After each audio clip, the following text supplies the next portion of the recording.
everybody, welcome or welcome back to the channel. My name's Nicole and this is Dusty Book Sniffers, and today we are here for the final book in this series, the Booker Prize Longlist for 2025. So let's get started.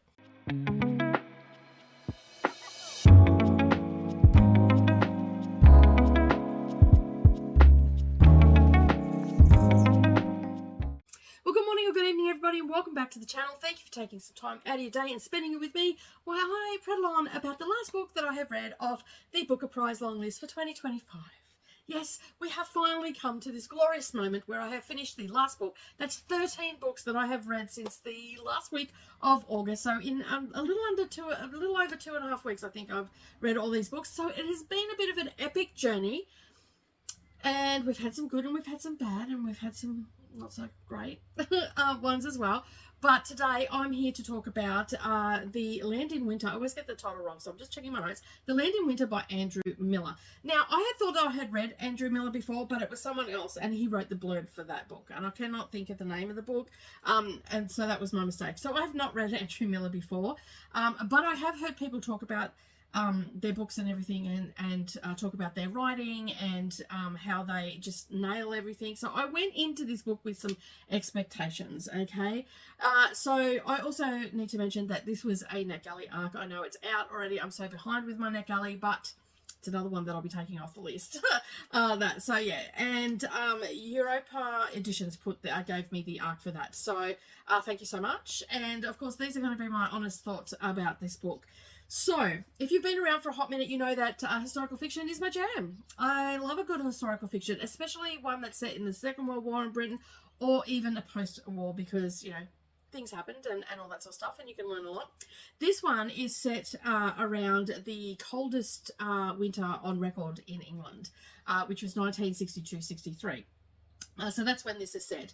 I've got all this information down here, so you know what it's all about and whatnot. So yes, so it is, as I said, it is set in the 1960s. So we are following the two couples, Eric and Irene, a doctor and wife, and Bill and Rita, who are farmers, and they live side by side.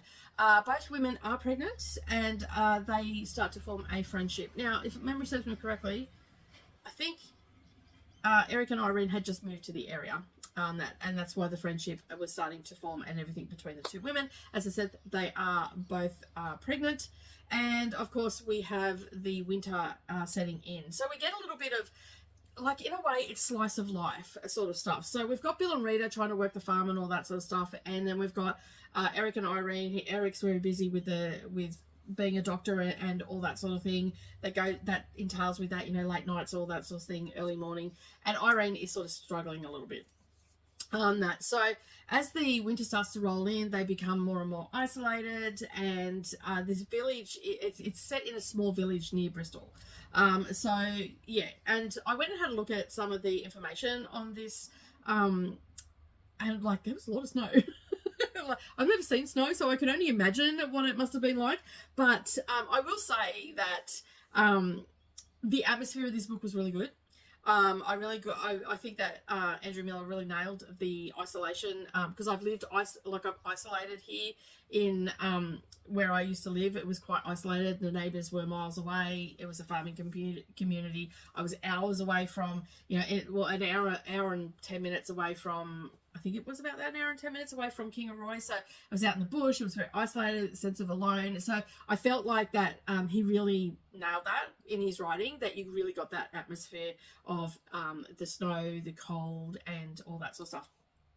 Probably wasn't done as well as Seascraper, but I still got the same sort of vibe. So Andrew Miller nailed that, and it almost felt like there was no one else around, like the quietness and everything. You sort of got that.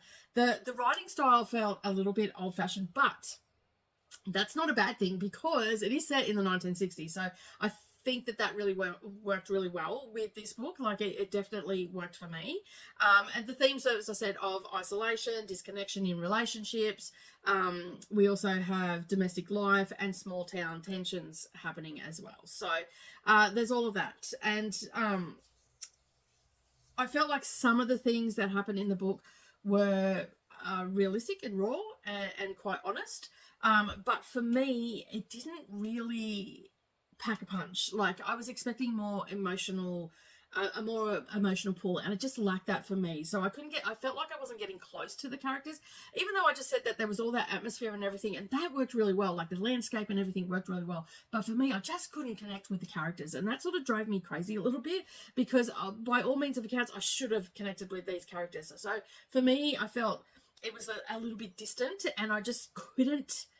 It was like I was watching things happening, and like I was being, I was just watching things happening. I wasn't fully invested in their lives and everything like that. It was like, I've just walked past the window, I see something, I have a quick look, and I keep moving. That's sort of how I felt with this one. And the pacing was a little bit slow for me as well. Like, I just would have liked to have had it move a little bit quicker. It's very much slice of life. Now, I do like slice of life. It's not that I don't. But with a slice of life, I need that atmosphere to be there, and I also need that emotional impact. And being disconnected from the characters on this side, I had the atmosphere, but I didn't have it over this side with the characters and everything. And that's what let me down with this book. But as I said, overall, like, it's not a bad book. Don't get me wrong. I just didn't connect with it. Some other people may connect with it straight away and really get it. I feel like people that are in England and know this area will probably get it straight away. I can only go on what the isolation and everything that I felt from it, but the emotional pull just wasn't there. And of course, there was everything that I would normally love. You've got domestic life, you've got, small town, which I love small town. Like, I had all these ticks that were happening for this book, even just from the synopsis. I'm like, yep, this is sounding really good. But again, I need that emotion with the characters, and for me, I just didn't have that. And I feel like, and I sort of was talking about this with some of my Patreon members this morning before I recorded this. I feel like it's because I guess when I connect with something emotional, I can empathize, I can put myself in that person's position and all that sort of stuff, and really get involved with the nitty-gritty of the character. And I did with the characters in some cases, and I just didn't do it this time. And I think it's because I'm just not in that season of pregnancy and everything, and there was a bit of that, and I think that's what actually threw me out of the story. And the more I think about that, the more inclined I am to say that was what the problem was for me. Now, don't get me wrong, I've got kids of my own, and I'm happy for anybody that's having a baby and all that sort of stuff, but it's so far removed from my life now that I think I just struggled to connect with it. There was a moment in the book that I was very empathetic to the character and what happened to that character and whatnot, but I felt like that it was a little brushed over in a way. Like, I feel like that there should have been more emotion in that scene. And I don't want to give spoilers, but I will say, for those that are triggered by a loss of an infant, that was in there. So it wasn't emotional. Like, there wasn't enough emotion there for it. For that sort of event, there needed to be more emotion. And I think that also was what ended up leading to my star rating.